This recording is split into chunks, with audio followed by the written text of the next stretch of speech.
Bismillahirrahmanirrahim. Assalamualaikum warahmatullahi wabarakatuh. Saya Azizah Nur Ainiyah dengan NIM 1955201 Prodi Ilmu Komputer di Universitas Nahdlatul Ulama Blitar. Jadi video kali ini guna memenuhi tugas UAS mata kuliah Tata Kelola Teknologi Informasi. Kepada yang terhormat Bapak Dosen Abdul Haris Fauzan MSI selaku dosen pengampu mata kuliah TTKI. Baik, jadi di video kali ini saya akan mereview paper yang berjudul Analisis Sistem Pengendalian Intern berbasis COSO terhadap Sistem Informasi Akuntansi Studi Kampus PT Nengga Pratama Inter Nusantara. Ya, jadi langsung saja kita mulai di slide selanjutnya. Nah, saya akan menjelaskan tentang COSO terlebih dahulu. Mulai dari pengertian COSO, tujuan COSO, kemudian COSO Internal Control Framework. Nah, langsung masuk ke pembahasan inti, mereview paper yang berkaitan dengan COSO yang sudah saya jelaskan atau yang sudah saya sebutkan di judul tadi. Kemudian di dalamnya saya akan membahas tentang pengendalian, metode, dan hasil. Oke. Selanjutnya, pengertian COSO. COSO merupakan singkatan dari Committee of Sponsoring Organization of Third-Way Commission, yaitu suatu inisiatif dari sektor swasta yang dibentuk pada tahun 1985. COSO merupakan model pengendalian internal yang banyak digunakan oleh auditor sebagai dasar untuk mengevaluasi dan mengembangkan pengendalian internal. Nah, jadi dari pengertian ini sudah bisa kita pahami ya, bahwa COSO tersebut memang dibentuk oleh sektor swasta. Gunanya sebagai dasar untuk mengevaluasi dan mengembangkan pengendalian internal. Nah, lalu apa sih pengendalian internal itu? Pengendalian internal merupakan semua elemen dari sebuah organisasi yang diambil bersama-sama dalam mencapai tujuan organisasi. Jadi ketika kita ingin mencapai suatu tujuan, kita harus mempunyai elemen yang bisa mengendalikan agar tercapainya tujuan tersebut. Nah, atau bisa diartikan dengan tindakan yang dapat meningkatkan kemungkinan mencapai tujuan perusahaan. Alam teori akuntansi dan organisasi, pengendalian internal didefinisikan sebagai suatu proses yang dipengaruhi oleh sumber daya manusia dan sistem teknologi informasi yang dirancang untuk membantu organisasi mencapai suatu tujuan tertentu. Jadi begitu teman-teman pengertian dari COSO dan pengendalian internal. Lalu selanjutnya, nah, tujuan dari COSO apa sih? Nah, tujuan dari sistem pengendalian internal atau COSO tadi ya, untuk menjamin manajemen perusahaan atau organisasi agar terhindar dari resiko atau kegagalan dalam 1. Mencapai tujuan yang ditetapkan organisasi. 2. Laporan keuangan yang dihasilkan perusahaan dapat dipercaya. Yang ketiga, kegiatan perusahaan sejalan dengan hukum dan peraturan yang berlaku. Nah, jadi itu tujuan dasar dari pengendalian internal atau didirikannya COSO. Diharapkan pengendalian internal dapat mencegah kerugian atau pemborosan pengolahan sumber daya perusahaan.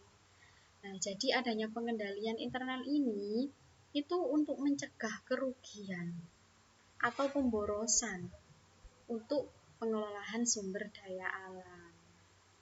Ya, dalam artian agar tidak terjadi hal-hal yang tidak diinginkan seperti tindakan korupsi, penggelapan, dan lain-lain. Pengendalian internal dapat menyediakan informasi tentang bagaimana menilai kinerja perusahaan dan manajemen perusahaan, serta menyediakan informasi yang akan digunakan sebagai pedoman dalam perencanaan. Gitu. Kemudian selanjutnya,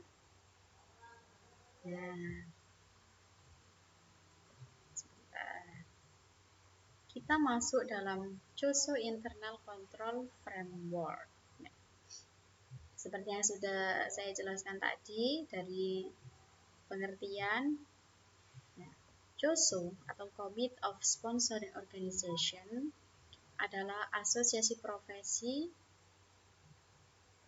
di Amerika yang anggotanya terdiri dari AAA, kemudian AICPA, kemudian EEA, IMA, dan FEI. Nah, teman-teman di sini bisa membaca dari mulai sejarah. Untuk sejarahnya tidak saya cantumkan, ya, karena saya hanya menjelaskan tentang pengertian, tujuan, dan mereview dari jurnal yang berkaitan tentang COSO. Nah, kemudian COSO dibentuk untuk mengembangkan konsep pengendalian internal, terutama untuk perusahaan publik, yang jika terjadi salah kelola bisa berdampak luas terhadap masyarakat.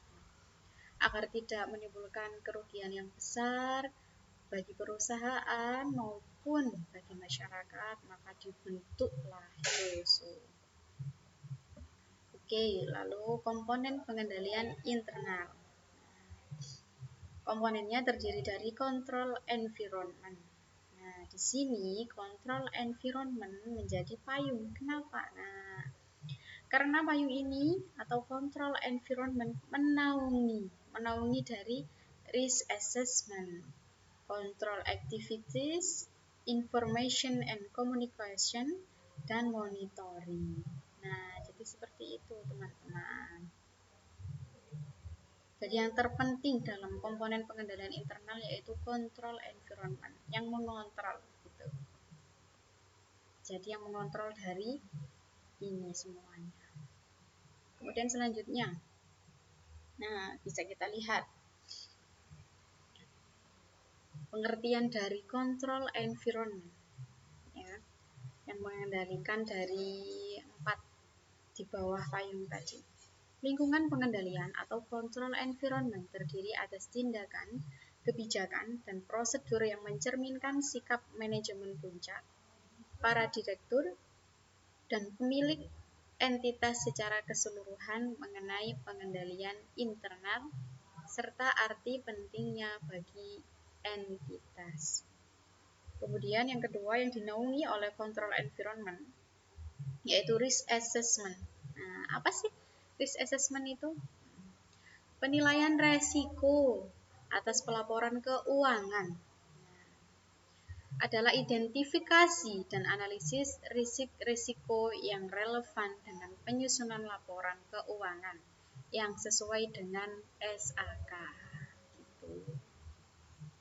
Jadi pengertiannya seperti itu, teman-teman.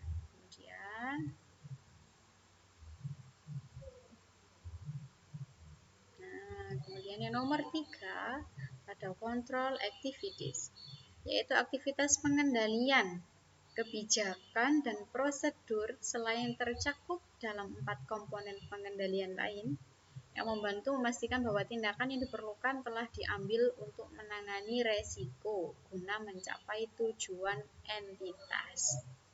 Seperti itu. Jadi entitas ini bisa diartikan dengan perusahaan ini, teman-teman. Kemudian nomor 4, information and communication merupakan metode yang digunakan untuk memulai, mencatat, memproses, dan melaporkan transaksi entitas, serta mempertahankan akuntabilitas aset terkait.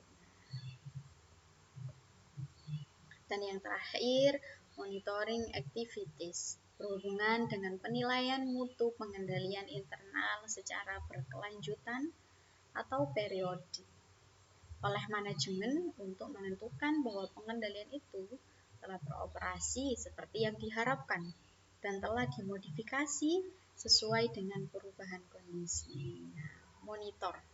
Ya, jadi kita yang memonitoring, mengendalikan, melihat seperti itu.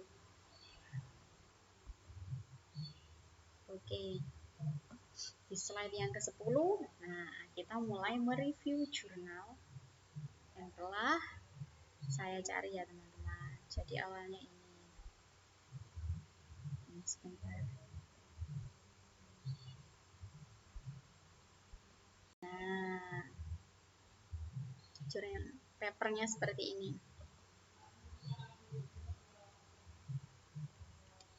Ada 69 halaman. Tapi kita mereviewnya setelah kita baca, kita pahami. Nah, kita tuangkan dalam bentuk PPT. Paper tersebut berjudul Analisis Sistem Pengendalian Intern Berbasis JOSO Terhadap Sistem Informasi Akuntansi. Studi kasus PT Nengga Pratama Intern Nusantara. Nah, paper tersebut ditulis oleh Mira Cahyani Moko Gita. Kemudian kita lanjut ke PPT. Dari paper tersebut dijelaskan bahwa sistem informasi akuntansi adalah sekumpulan perangkat sistem yang berfungsi untuk mencatat data transaksi, mengolah data, dan menyajikan informasi akuntansi kepada pihak internal atau manajemen perusahaan dan pihak eksternal. Nah, jadi sistem informasi itu mencatat semua data transaksi dan kemudian disajikan kepada pihak internal, ya internal berarti dari dalam atau manajemen perusahaan, dan pihak eksternal, pihak dari luar.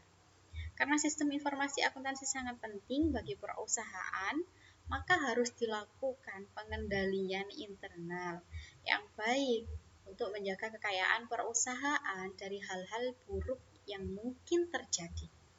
Oleh karena itu, tujuan dari penelitian ini atau adanya paper tersebut ya adalah menganalisis sistem pengendalian internal yang digunakan oleh perusahaan guna mendapatkan gambaran yang jelas mengenai pengendalian intern berbasis JOSO terhadap sistem informasi akuntansi. Nah, jadi sudah kita ketahui ya bahwa di paper tersebut ya di pengendalian internal di studi kasus PT Nengga Pratama Intern Nusantara itu sudah menggunakan JOSO ya. Karena sistem informasi akuntansi itu sangat membutuhkan sistem pengendalian internal atau kita sebut dengan JOSO tadi yang sudah kita jelaskan di awal teman-teman. Nah, ini sudah. Perusahaan mendapatkan gambaran yang jelas mengenai pengendalian intern berbasis JOSO.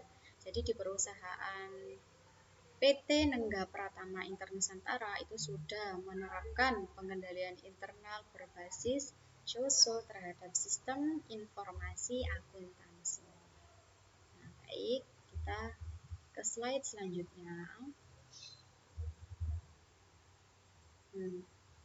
Kita masuk dalam metode teman-teman. Jadi di dalam paper tersebut melakukan analisis dan penelitian menggunakan metode kualitatif deskriptif, yaitu cara melakukan observasi langsung, wawancara, dan didukung dengan studi kepustakaan. Jadi metodenya itu menggunakan metode kualitatif deskriptif, teman-teman. Pelaksanaan metode deskriptif tidak hanya terbatas sampai pada pengumpulan data dan pengolah data, tetapi meliputi analisis dan menginterpretasikan data tentang arti deskriptif, membandingkan persamaan dan perbedaan, atau mengukur suatu dimensi tertentu, seperti di dalam berbagai bentuk komparatif, angka tes, interview, dan lain-lain. Menerapkan standar normatif, menentukan hubungan dan kedudukan suatu unsur dengan unsur lainnya. Nah, jadi metode deskriptif ini sudah sangat lengkap ya teman-teman. Karena dari arti dasar deskriptif kan menggambarkan. Nah, jadi di sini tuh sudah sangat, kalau dibicarakan sangat sempurna, diibaratkan. Kemudian penelitian ini dilakukan pada PT Nengga Pratama Internusantara. Nah, jadi dilakukan di perusahaan tersebut. Lalu, untuk analisis unsur-unsur sistem pengendalian intern berbasis COSO terhadap sistem informasi akuntansi. Nah, ini analisisnya. Oke, di lingkungan pengendalian, manajemen PT Nengga Pratama Internusantara menganggap bahwa lingkungan pengendalian atas informasi akuntansi itu penting. Ya, bahkan diri kita sendiri juga menganggap bahwa pengendalian itu penting ya teman-teman, apalagi di perusahaan besar. Nah, lingkungan pengendalian pada PT Nengga Pratama Internusantara akan dianalisa dan dievaluasi berdasarkan faktor-faktor yang menyusun lingkungan pengendalian dari perusahaan. Kemudian, struktur organisasi ini telah dirancang dan disusun dengan baik, yaitu secara fungsional yang terdiri dari fungsi marketing, administrasi, service atau pelayanan, spare parts, accounting, ya, atau perhitungan, keuangan, pajak, dan HRD. Dari hasil pengamatan, penulis menemukan kelemahan-kelemahan yang dalam pengendalian karena belum mencerminkan adanya pemisahan fungsi yang seharusnya. Nah, tapi di sini tuh penulis ketika melakukan penelitian itu menemukan kelemahan-kelemahan dalam pengendalian karena belum mencerminkan adanya pemisahan fungsi. Nah, antara lain kasir yang memegang fungsi penerimaan kas juga berfungsi sebagai inventory control, yaitu input barang masuk dan keluar, serta order spare parts. Nah, jadi yang seharusnya kasir itu hanya berfungsi untuk menerima kas, tapi dia itu multi desk gitu loh. Apa ya istilahnya, itu pekerjaannya banyak gitu. Kayak kita misalnya di bagian administrasi, seharusnya kan administrasi saja, tapi kita membantu yang lain, banyak sekali yang dikerjakan, jadi tidak sesuai dengan fungsinya. Kemudian staf gudang memegang fungsi menerima barang masuk dan keluar, juga melakukan perhitungan fisik barang dagangan. Nah, padahal dia ini tugasnya yaitu menerima barang masuk dan keluar, tapi juga melakukan perhitungan fisik barang dagangan.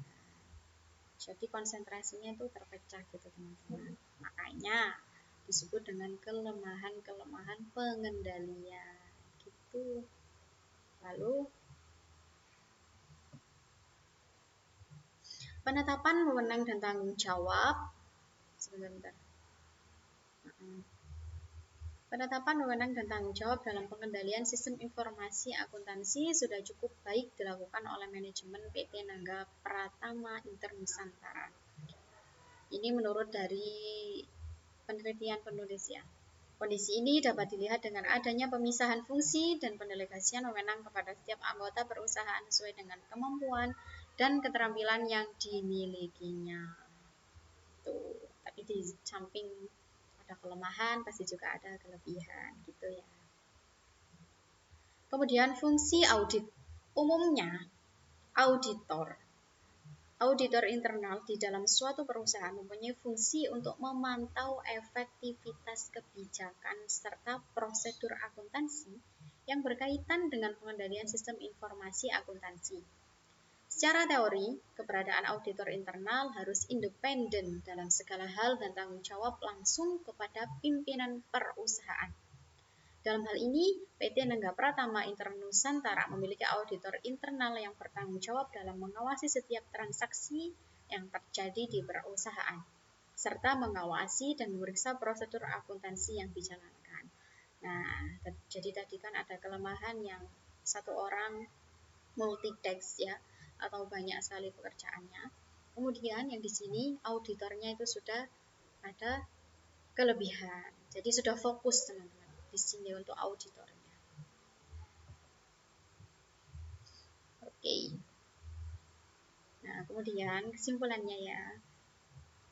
Dari hasil penelitian disimpulkan bahwa sistem pengendalian internal berbasis JOSO terhadap sistem informasi akuntansi pada PT Nengga Pratama Internusantara sudah cukup efektif, di mana sistem informasi akuntansi yang diterapkan perusahaan sudah sesuai dengan komponen-komponen dalam JOSO. Nah, teman-teman masih ingat kan komponen dalam JOSO tadi ada apa saja? Ada 5, ya. Ada yang sebagai payung tadi, control environment, ya. Kemudian hingga seterusnya yang 4 tadi, risk, mulai dari risk, ya, ada communication, information. Jadi teman-teman bisa lihat ke atas lagi. Oke, jadi penelitiannya seperti itu teman-teman. Hasilnya